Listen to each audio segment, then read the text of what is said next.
Halo Sobat Ngobrol Pemerintahan. Ya, hari ini kita akan membahas salah satu tokoh yang menarik di Makassar dengan perjalanan hidupnya yang penuh dinamika dan pantang menyerah, yaitu Munafri Arifudin atau kadang disapa Apik. Mulai dari kiprahnya sebagai pebisnis hingga perjalanannya di dunia politik. Kita akan kupas tuntas semua dalam episode kali ini. Jangan lupa untuk like, subscribe, dan nyalakan lonceng notifikasi agar tidak ketinggalan konten menarik lainnya. Munafri Arifudin lahir pada 20 September 1975 di Majene, Sulawesi Selatan, yang kini menjadi bagian dari Sulawesi Barat. Lahir dari keluarga sederhana, namun memiliki akses pendidikan yang baik. Munafri tumbuh menjadi sosok yang tangguh dan visioner. Perjalanan hidupnya semakin menarik ketika ia menikahi Melinda Aksa Mahmud, putri dari Aksa Mahmud, pendiri Borshoa Corporation.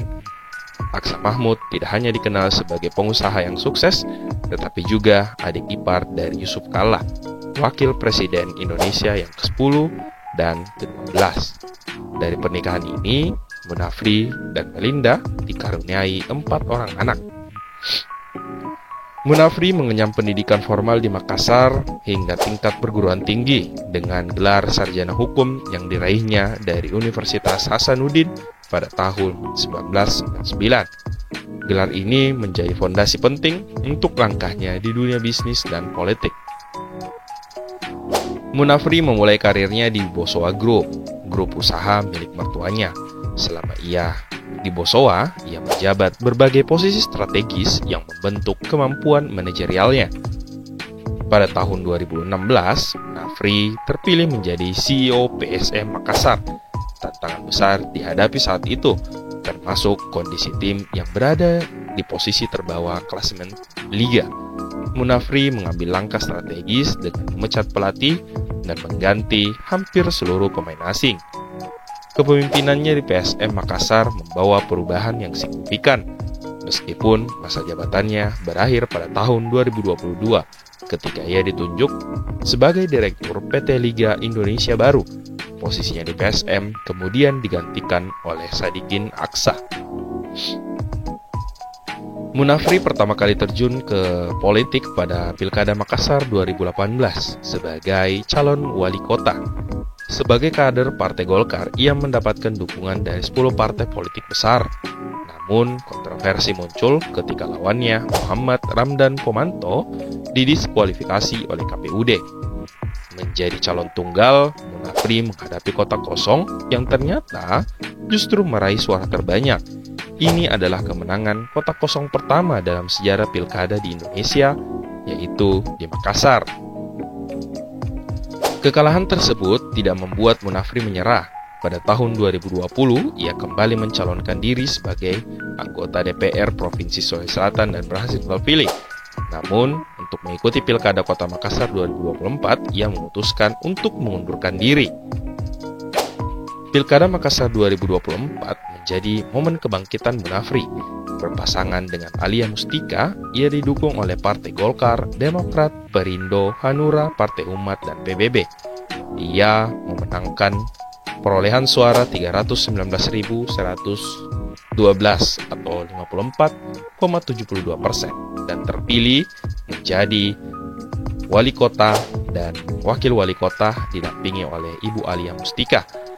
Hasil pemilu menunjukkan pasangan ini meraih kemenangan yang cukup signifikan mengalahkan 3 pasangan lainnya. Dukungan ini menjadi bukti kepercayaan masyarakat Makassar terhadap pasangan Munafri Alia. Salah satu harapan besar masyarakat Makassar adalah adanya stadion atau revitalisasi stadion. Kebijakan ini menjadi simbol penting bagi kota yang memiliki sejarah kuat di dunia sepak bola. Melalui perjalanan panjang ini, Munafri menunjukkan kemampuan beradaptasi dan keberaniannya untuk terus berjuang baik di bidang bisnis maupun politik. Sebagai wali kota Makassar yang baru, tantangan besar menantinya, termasuk dalam pembangunan infrastruktur, peningkatan kesejahteraan masyarakat, khususnya keberadaan stadion untuk PSM Makassar. Masyarakat menaruh harapan besar agar Munafri dan Alia mampu membawa Makassar menjadi kota yang lebih maju dan berdaya saing. Sobat Ngobrol Pemerintahan, itulah tadi secerca kisah inspiratif Munafri Arifudin dari dunia bisnis, sepak bola, hingga politik. Munafri menunjukkan bahwa kegigihan dan visi yang jelas bisa membawa perubahan yang nyata. Kita tunggu sepak terjangnya ke depan, terutama dalam memajukan Makassar sebagai kota yang modern dan inklusif. Sampai jumpa di episode berikutnya, dan kita pantau terus pemerintahan yang dipimpin oleh Munafri Arifudin dan Alia Mustika. Jangan lupa untuk tinggalkan komentar, share video ini, dan pastikan kalian sudah subscribe channel Ngobrol Pemerintahan. Sampai jumpa di episode berikutnya.